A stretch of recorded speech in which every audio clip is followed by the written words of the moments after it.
Big Boss season 7 grand finale നടക്കാനായിട്ട് ഇനി വെറും മണിക്കൂറുകൾ മാത്രമേ ബാക്കിയുള്ളൂ. ബിഗ് ബോസ് ഹൗസിനുള്ളിൽ 5 പേർ നിലവിൽ.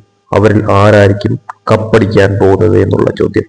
ലാലേട്ടൻ വന്നു കഴിഞ്ഞു, ഷൂട്ടിംഗ് കാര്യങ്ങളും എല്ലാം തുടങ്ങിക്കഴിഞ്ഞു. എന്താണ് അവിടെ സംഭവിക്കാൻ പോകുന്നത്? തീർച്ചയായിട്ടും അവസാന നിമിഷം മാത്രമേ വിജയ് ആരാണ് എന്നുള്ളതിനെ കുറിച്ച് അറിയാൻ സാധിക്കുന്ന തരത്തിലോട്ട് കാര്യങ്ങൾ മാറത്തുള്ളൂ.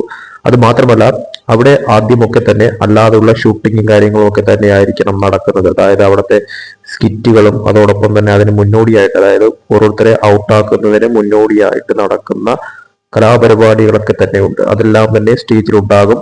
ലാലേട്ടൻ വരുന്നു, ഓരോരുത്തരെയായിട്ട്, അതായത് വീടിനുള്ളിൽ നിൽക്കുന്ന ഓരോ കണ്ടസ്റ്റന്റ് ആയിട്ട് ഔട്ടായി പുറത്തു വരും. അതായത് ആദ്യം ടോപ്പ് 5 നിൽക്കുന്ന വ്യക്തി 5ാം സ്ഥാനം, അത് കഴിഞ്ഞ് 4ാം സ്ഥാനം, പിന്നെ 3ാം സ്ഥാനം, പിന്നെ 2 പേർ മാത്രം ടോപ്പ് 2, 1ഉം 2ഉം സ്ഥാനക്കാർ.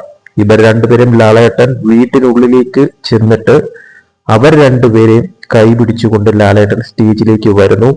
വിജയ് ആരാണ്? അവരുടെ കൈ ലാലേട്ടൻ പൊക്കുന്നു. ഇന്ന് കാണാൻ പോകുന്ന കാഴ്ച ഇതാണ്. തീർച്ചയായിട്ടും അവസാന നിമിഷം വരെ കാത്തിരിക്കേണ്ടത് അനിവാര്യമാണ്. കാരണം ഈ ഒരു സീസണിലാണ് വിജയ് ആരാണ് എന്ന് പ്രെഡിക്റ്റ് ചെയ്യാൻ പറ്റാത്ത അളവിലോട്ട് കാര്യങ്ങൾ മാറിയിരിക്കുന്നത് എന്നുള്ളത് ബിഗ് ബോസിലെ പ്രൊമോയിൽ തന്നെ ലാലേട്ടൻ പറയുന്ന ഒരു കാര്യം തന്നെയാണ്. അതുകൊണ്ട് തന്നെ അന്തിമ ഘട്ടം വരെ, അതായത് രാത്രി വരെയും കാത്തിരിക്കേണ്ടത് അനിവാര്യമായിട്ടുള്ള ഒരു കാര്യം തന്നെയാണ്. കൂടുതൽ BB അപ്ഡേറ്റ്സുമായിട്ട് വീണ്ടും വരാം.